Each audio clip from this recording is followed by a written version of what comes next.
Past indefinite क्या है। आज हम आपको पास्ट इंडेफिनिट के बारे में समझाते हैं कि वो क्या है।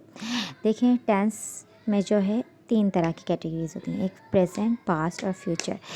प्रेजेंट आपको पता ही है कि हाल की बातों के लिए, पास्ट माजी के लिए होता है, और फ्यूचर मुस्तकबिल के लिए। तो आज हम पास्ट इंडेफिनिट को तफसील से समझाएंगे। और टेंस आप समझते हैं, लेकिन टेंस का क्या असल मकसद होता है। देखिए, टेंस में जो है ना, सिंपल जुमले और टेंस में क्या फ़र्क होता है। इसमें ये फ़र्क होता है कि टेंस जो होता है वो जो है, आप जो है इसमें कोई ना कोई सब्जेक्ट काम करता है। सब्जेक्ट जो भी होगा, एक्स वाई जेड, जैसे ही, शी, इट, वो कोई काम ज़रूर करेगा, उसका कोई ना कोई एक्शन ज़रूर होगा, उसमें एक्शन वर्ब लाजमी होगा। ठीक है। और सिंपल सेंटेंस में एक्शन वर्ब नहीं होता, वो तो खाली स्टेट बताता है। ठीक है। तो अब हम जितने भी टेंस के प्रेजेंट और पास्ट और फ्यूचर, जितने भी टेंस आपको सिखाएंगे, उसमें लाजमी सब्जेक्ट कोई काम कर रहा होगा। और प्रेजेंट के अंदर आपको पता है कि हाल का एहसास दिलाता है, और पास्ट आपके माजी की बातों के बारे में बताता है, और फ्यूचर आपके मुस्तकबिल के बारे में बताता है। तो आज हम पास्ट देखते हैं। पास्ट इंडेफिनिट क्या है।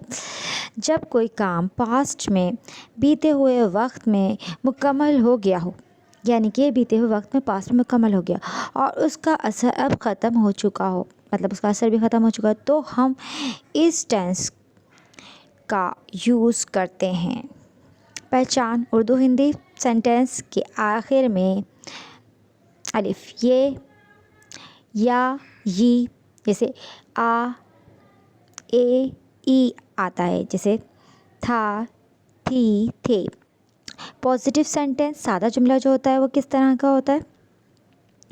यहाँ सिर्फ एक simple rule, second form of verb, यानी कि आप जो है सब्जेक्ट होगा इसमें, वर्ब की सेकेंड फॉर्म और ऑब्जेक्ट। तो वर्ब की सेकेंड फॉर्म से ही पता चलेगा, इसकी शनाख्ती ऐसे होगी कि ये पास्ट का जुमला है। अगर वर्ब की फर्स्ट फॉर्म होती है तो प्रेजेंट होता है, तो आप इसकी शनाख्त सिर्फ और सिर्फ किस चीज़ से करेंगे कि वर्ब की सेकेंड फॉर्म है।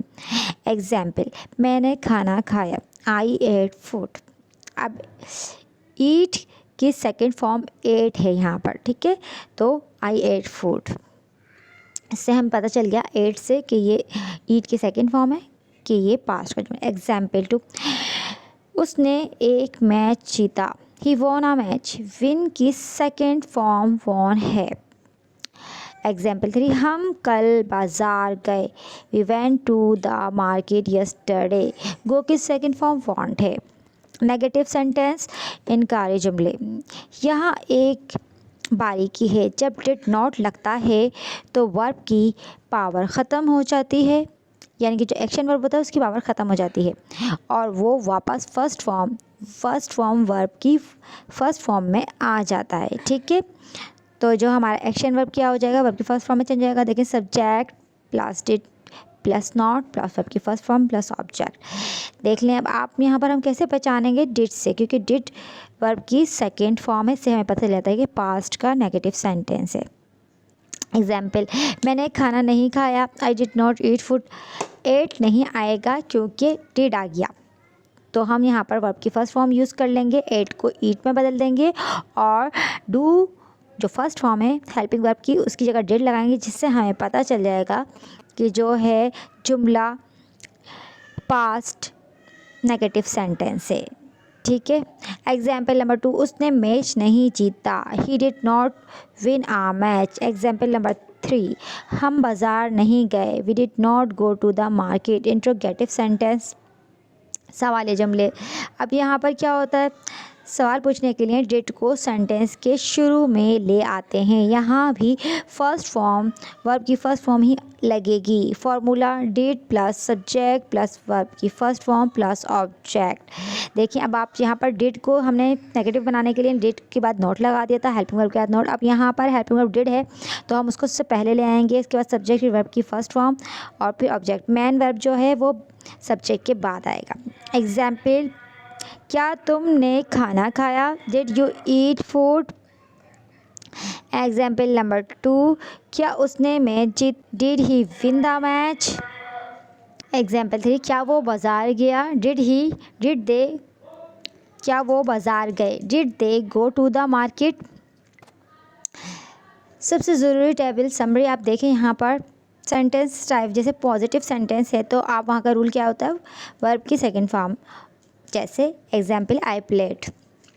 नेगेटिव का रूल क्या है, डिड नॉट, यानी कि हेल्पिंग वर्ब डिड है उसके साथ नॉट लगाएगा और वर्ब की फर्स्ट फॉर्म आएगी, आई डिड नॉट प्ले। और क्वेश्चन है आपका, तो आपका सबसे पहले हेल्पिंग वर्ब डिड आ जाएगा, फिर वर्ब की first form did you play. ठीक है, कहाँ यूज़ करना है, अब कीवर्ड सीखते हैं। अगर किसी सेंटेंस में ये वर्ड नज़र आए तो समझ जाएं वहाँ पास्ट इंडेफिनिट ही लगेगा। यस्टरडे कल, last night, last week, last year, ago पहले, एग्जाम्पल 2 days अगो, इन 2024, इन 25, कोई पुराना साल। इसके साथ हम पास्ट इंडेफिनिट को ही इस्तेमाल करेंगे। लेकिन आपको ये समझ आ गया होगा। मेरी और वीडियोस को देखने के लिए मेरे चैनल को सब्सक्राइब कीजिए।